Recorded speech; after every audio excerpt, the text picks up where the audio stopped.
Tories' £800 million Levelling Up fund to be bid by Scottish councils. According to the Sunday Mail, almost all of Scotland's councils will apply for funding from a new Levelling Up fund announced by Boris Johnson.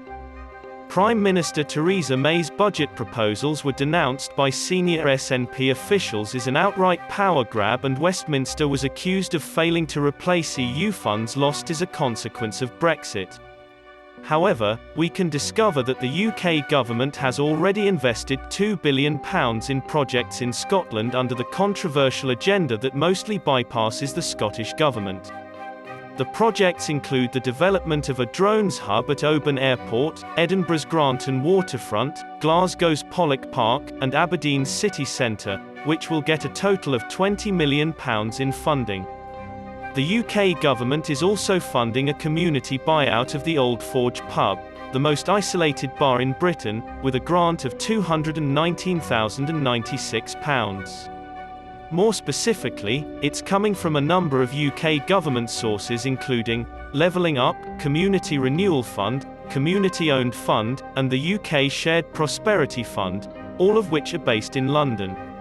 After SNP Deputy Westminster leader Kirsten Oswald criticised what she saw was a power grab, just 8 of Scotland's local councils sought for money from the first batch of Levelling Up fund money.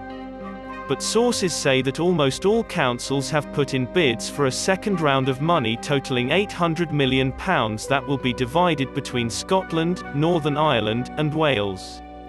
15 of these councils are at least co-run by the SNP. Almost all of Scotland's councils are expected to submit applications for Round 2 of Levelling Up funds, according to a UK government source, which is much more than was received in Round 1.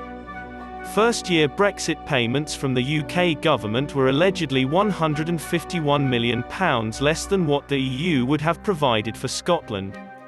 Only £212 million over 3 years will be allocated to Scotland from the UK Shared Prosperity Fund, which is 40% less than what might have been achieved in the EU.